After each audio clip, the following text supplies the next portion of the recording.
한국직업방송과 연합뉴스TV가 함께 만드는 취업 전문 뉴스 투데이 고용플러스입니다. 아동수당, 청년수당은 익히 들어보셨죠? 요즘에는 해녀수당, 독서수당까지 생겼다고 합니다. 지역자치단체들이 현금성 복지정책을 쏟아내는 건데요. 받을 때야 좋지만 결국 다 세금인 만큼 남발은 막아야 하지 않겠냐는 목소리가 나옵니다. 강은나래 기자입니다. 전남 해남군은 전국 최초로 농민수당을 지급합니다. 농업 외 소득이 5천만 원 미만인 농가에 연 60만 원씩 지역 상품권을 줍니다. 제주도는 고령의 은퇴 해녀에게 월 30만 원씩 해녀수당을, 부산 동구는 연 12만 원씩 어르신 품위 유지 수당을 지원키로 했습니다. 지난해 지자체 신규 복지 정책 중 무려 66%인 446건이 이런 현금성 복지 정책입니다. 주민 호응이 좋다 보니 지역마다 경쟁적으로 정책을 내놓는 양상입니다. 경기 성남시는 연 6건 이상 책을 대출하면 2만 원의 지역 상품권을 주는 독서 수당까지 추진 중입니다. 하지만 미천은 모두 세금입니다. 현금 지원의 특성상 정책 효과를 분석하기 어렵고 다른 정책과의 중복 수혜 문제도 발생합니다.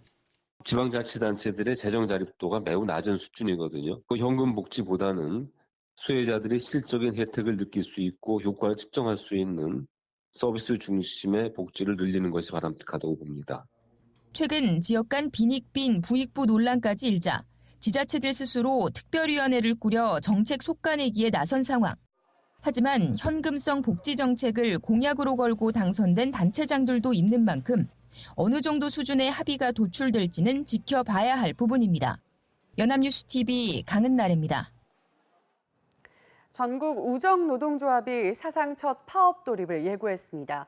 최근 잇따른 집배원 사망이 경무로 인한 것이라며 근로여건 개선을 요구하고 있는데요. 협상은 끝나지 않았지만 노조가 실제 파업에 들어갈 경우 우편과 택배 업무의 차질이 예상됩니다. 서영석 기자입니다. 우정사업본부와 정부가 전향적인 대책을 제시하지 못한다면 7월 6일 총파업 출정식에 이어 7월 9일 우정사업 역사상 처음으로 총파업할 것을 강력히 선포한다. 전국 우정노조가 투표 참가 인원 92%가 넘는 찬성으로 다음 달 9일 전면 파업에 돌입합니다. 예상되는 파업 참가 인원은 필수 유지 인력을 뺀 13,000여 명으로 여기에는 전국 집배원 4,000여 명, 우편 집중국에서 우편과 택배 분류 업무를 맡고 있는 직원 3,900여 명이 포함됩니다. 필수 업무를 유지해야 한다는 규정상 전체 집배원 가운데 25%만 파업에 참여할 수 있지만 실제 파업 시 우편과 택배 업무의 일부 차질은 피할 수 없을 것으로 보입니다. 노조는 집배원을 2,000명 이상 즉시 늘리고 토요 집배 업무를 완전히 없앤 주 5일제 근무를 보장하라고 주장합니다. 최근 2달 사이 30, 40대 집배원 2명이 숨지는 등 올해만 9명의 집배원이 사망했는데 열악한 근무 조건 탓이라며 이를 개선하라는 겁니다. 우정노조와 지속적으로 협상을 해서 이 문제를 해결하기 위해서 노력할 계획이고요. 국민 불편을 초래하지 않도록 최대한 노력할 계획입니다. 하지만 인력 증원 규모에 대한 입장차와 예산 문제로 양측의 협상은 어려움을 겪고 있습니다. 노사가 합의점을 찾을지 아니면 노조가 출범 60년 만에 처음으로 파업에 들어갈지 주목됩니다. 연합뉴스TV 서영석입니다. 김상조 신임 청와대 정책실장은 지난 2년간 공정거래위원장 시절 대기업 그룹 지배구조 개선과 일감 몰아주기 조사에 역점을 뒀는데요. 이런 재벌 저격수를 떠나보낸 공정위가 재계에 대한 고삐를 늦출지 주목됩니다. 윤선희 기자입니다. 청와대 정책실장에 김상조 공정거래위원장이 임명되기 나흘 전 공정위는 태광그룹 일감 몰아주기 의혹 조사 결과를 발표했습니다. 김 실장이 공정거래위원장으로 있던 지난 2년간 태광뿐 아니라 효성과 대림 등 대기업들이 줄줄이 제재를 받았습니다. 공정위는 또 지난해 10대 그룹의 일감 몰아주기 의혹을 조사했고 이에 현대자동차와 LG 등 일부 그룹은 자진해서 지분 매각 계획을 내놨습니다. 삼성, 웰스토리와 미래에셋그룹 등은 공정위 제재가 예상됩니다. 이를 진두지휘한 공정위 수장이 청와대 경제정책 책임자로 옮기면 채찍이 더 매서워지는 게 아니냐는 우려가 나오자 김 실장이 바로 입을 열었습니다. 기업들께서 우려하실 이유가 없을 거라고 생각을 하고요. 재계를 포함한 이해관계자와 보다 적극적으로 의견을 나눌 수 있는 기회를 가질 수 있을 거라고 생각을 합니다. 재계에선 우려와 안도하는 목소리가 혼재돼 있지만 공정위의 칼날이 독과점 등 다른 문제로 옮겨갈 수 있다는 관측도 나옵니다. 기업 부분에 대해서 약간 완화된 정책이 필요하다고 판단을 하면 공정위 쪽에 대해서도 그런 부분을 좀 전달을 할 수도 있을 거고, 신임위원장이 수용을 한다고 그러면 조금 덜 힘들게 만들어줘야 되는 상황이 아닌가. 재벌 저격수가 빠진 공정위의 칼날이 무뎌질지 다른 곳으로 향할지 경제계의 시선이 쏠립니다. 연합뉴스TV 윤선입니다. 맞벌이 가구 수가 늘어 전체 절반에 육박했고 특히 가구주가 64세 이하인 가구 중 맞벌이 비중이 처음으로 절반을 넘었습니다. 통계청에 따르면 지난해 맞벌이 가구는 한 해 전보다 21만 9천 가구 늘어난 567만 5천 가구로 전체 유배우자 가구의 46.3%에 달했습니다. 특히 가구주가 64세 이하인 유배우자 가구에서의 맞벌이 비중은 51.3%로 처음으로 절반을 넘었습니다. 맞벌이 부부의 주당 평균 취업 시간은 남자가 44.8시간, 여자가 39시간으로 남자가 여자보다 5.8시간 많았습니다. 1인 가구가 빠르게 늘면서 전체 가구의 30%에 육박했습니다. 통계청의 2018년 하반기 지역별 고용조사 맞벌이 가구 및 1인 가구 고용 현황을 보면 작년 10월 기준 1인 가구는 578만 8천 가구로 1년 전보다 17만 4천 가구 증가했습니다. 전체 가구 중 1인 가구 비중도 0.5%포인트 오른 29.2%로 집계됐습니다. 또 1인 가구 중 취업자는 전년보다 3.1% 늘어난 353만 7천 가구로 1인 가구 중 61.1%가 취업 상태였습니다. 장애인의 장애 정도에 따라 6등급으로 나눠 차등 지원하는 장애 등급제가 다음 달 사라집니다. 획일적 지원 기준 탓에 장애인 개인 사정에 따라 필요한 지원을 못 받는다는 비판 때문인데요. 앞으로는 개인 특성에 맞는 맞춤형 지원이 이뤄집니다. 이준음 기자입니다.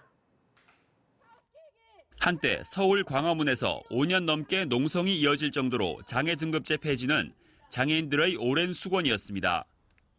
인간으로서 존중받고 그들과 함께하는 가족들이 가족으로서 정상적인 삶을 누리고자 하는 처절한 몸부림인 것입니다. 등급에 따른 획일적 지원으로 필요한 지원이 이루어지지 않는다는 비판에 정부는 1988년 도입한 6단계 장애 등급제를 31년 만에 없애는 대신 중증과 경증으로만 나누기로 했습니다. 장애인 조사도 개인 특성을 따지는 종합조사로 바뀝니다. 이렇게 되면 거동이 불편한 장애인은 활동 보조 인력 지원 시간은 늘고 본인 부담금은 줄어듭니다.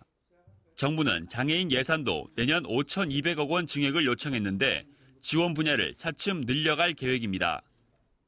예컨대 활동 지원 서비스의 시간이 좀 더 확대된다거나 또 장애임금을 3까지 확대를 해달라는 요구에 대해서는 저는 이렇게 답변을 하고 싶습니다. 첫 수에 배부를 수는 없다.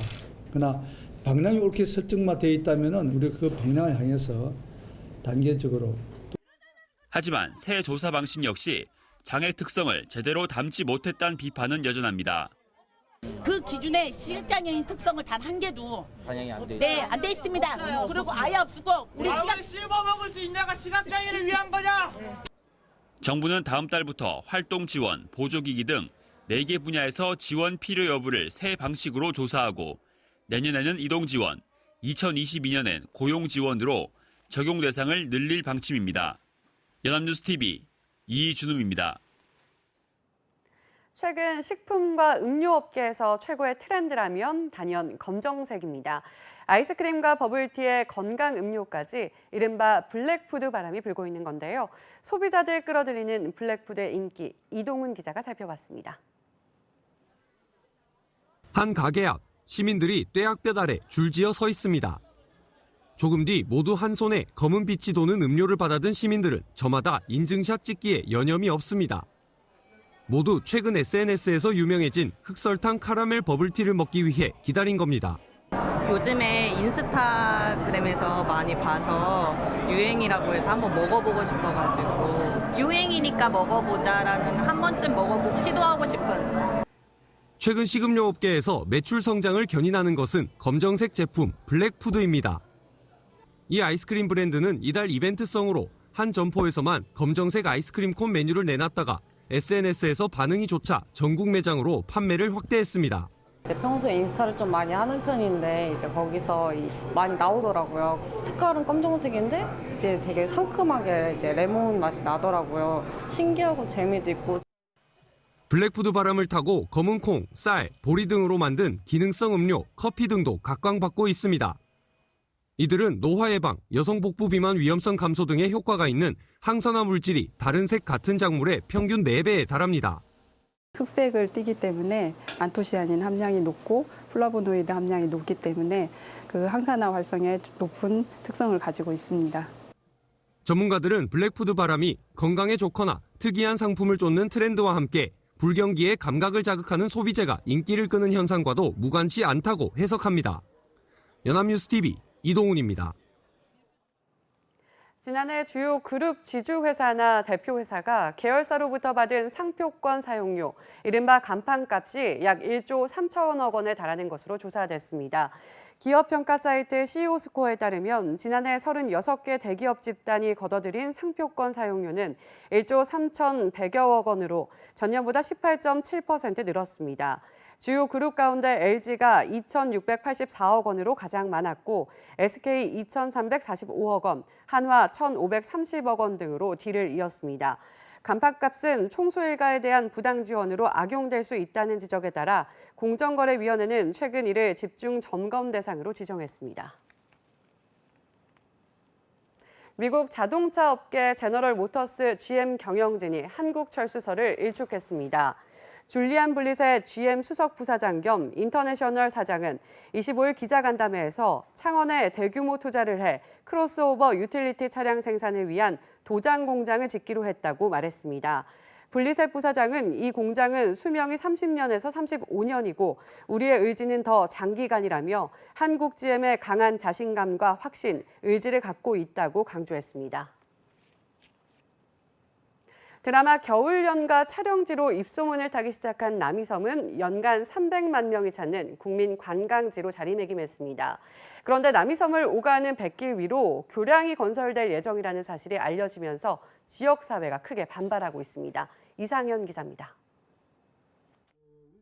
폭염특보가 내려진 무더운 오후, 수많은 사람들이 거리로 나왔습니다. 현수막에는 제2경춘국도 교량 건설을 반대한다는 문구가 크게 적혀 있습니다. 예타 면제 사업으로 선정된 제2경춘국도 노선이 남이섬 뱃길을 가로지르는 것으로 알려지면서 관광산업 위축을 우려한 지역 주민들이 반발하고 나선 겁니다. 다리가 건설되면 짚라인을 운영할 수 없는 데다 교각으로 인해 여객선 운항 횟수가 줄어들 수밖에 없다는 입장입니다. 또 남이섬 주변에서 운영 중인 수상 레저 업체들도 안전 문제로 영업에 큰 타격을 입게 될 것이라고 우려합니다. 물의 흐름도 문제가 되겠지만 일단 어떤 관광지 위에 교량이 지나간다라는 거는 그 주변의 모든 그 관광지의 분위기를 굉장히 저해할 수 있다라는. 원주지방국토관리청은 해당 노선이 아직 확정된 게 아니기 때문에 설계 과정에서 충분히 변경될 수 있다고 설명합니다. 설계 과정에서도 그렇고 그 환경영향 평가라는 과정이 또 있습니다. 그래서 그때에 그 주민 설명회를 통해서 그 주민들의 의견을 충분히 수렴하도록 하겠습니다. 제2경춘국도의 최종 노선은 이르면 내년 하반기 결정될 예정입니다. 하지만 남이섬 인근 주민들은 노선이 변경될 때까지 청와대와 국회를 찾아 투쟁을 이어나가기로 했습니다. 연합뉴스TV 이상현입니다.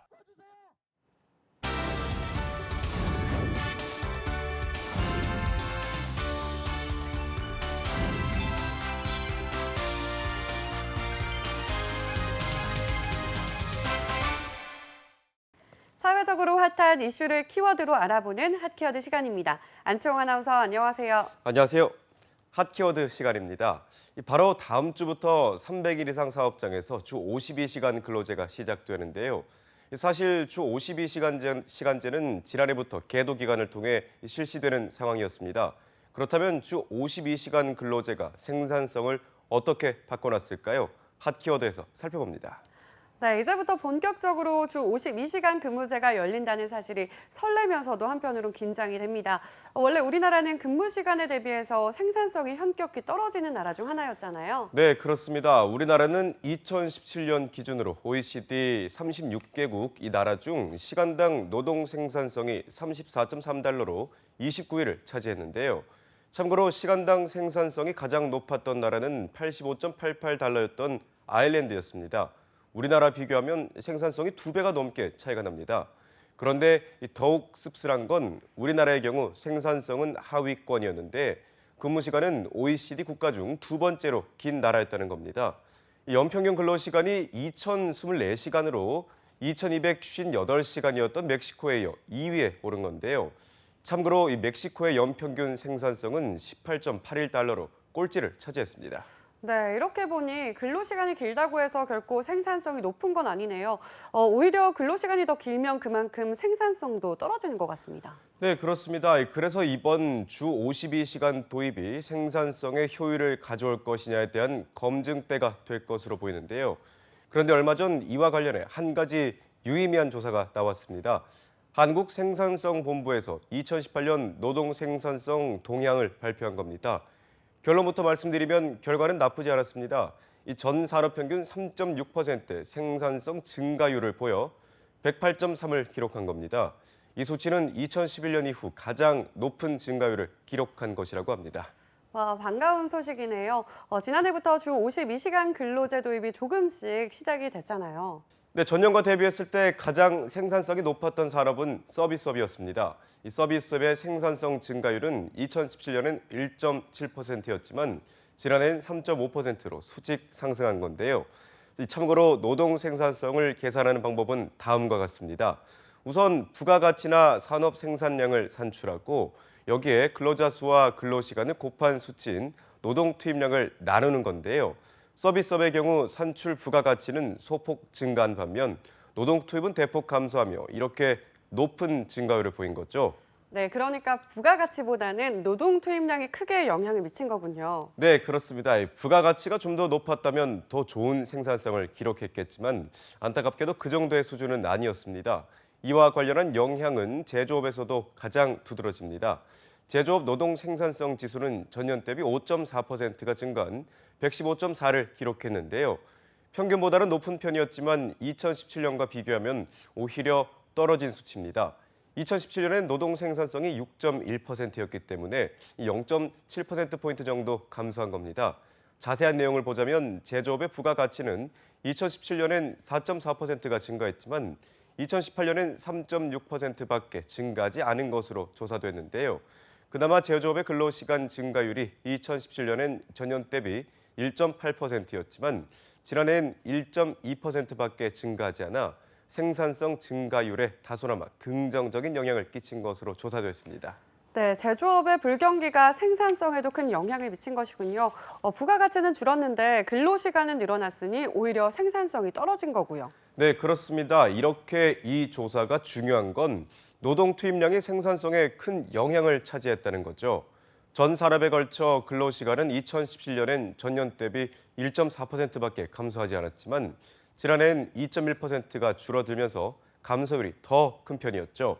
하지만 안타까운 건 노동 투입량의 근로시간과 함께 합산이 되는 근로자 수 증가율도 2017년엔 1.7%였지만 2018년엔 0.9%로 둔화했다는 겁니다. 여기에 실질 부가가치 증가율도 2017년엔 3.1%였지만 2018년엔 2.7%로 줄어들며 생산량을 보다 끌어올리는 데 큰 역할을 하지 못한 겁니다. 네, 그런데 이렇게 본다면 일각에서는 노동 투입량, 그러니까 근로시간도 줄어들고 근로자 수 증가율도 줄어들었으니 이러한 점 때문에 부가가치가 떨어진 것이 아니냐는 의견도 제시할 수 있을 것 같은데요. 네, 정확한 지적입니다. 하지만 한국생산성본부는 이에 대해 노동 투입량보단 질적인 발전에 더 큰 초점을 맞췄는데요. 앞으로 질적인 발전으로 생산성을 끌어올리기 위해선 단기적으로 산업 전반의 디지털 전환이 이루어져야 하고 장기적으로는 고부가가치 제품 및 서비스 생산을 위한 연구개발 확대, 신규 서비스 개발과 같은 혁신이 필요하다고 지적했기 때문입니다. 그러니까 우리 산업이 질적으로 발전하기 위해선 효율에 초점을 맞춰야 한다는 건데요. 이를 위해선 업무의 효율과 더불어 산업 전반에 대한 변화가 필요할 것으로 보입니다. 네, 근로시간을 줄이는 1차적 과제는 해결했는데 앞으로의 해결 과제는 이와 더불어 질적인 발전에 대한 고민이 필요할 것으로 보입니다. 다음 주부터 주 52시간 시대가 본격적으로 열리며 이에 대한 사회적 논의도 분분할 것으로 예상이 되는데요. 근로시간 축소에 대한 비판에 앞서 질적인 발전에 대한 생산적인 고민이 이뤄지길 희망해 보겠습니다. 지금까지 핫키워드 안치홍 아나운서였습니다. 고맙습니다. 고맙습니다. 지금까지 투데이 고용 플러스였습니다. 오늘 저희가 준비한 내용은 여기까지입니다. 함께해 주신 여러분 고맙습니다.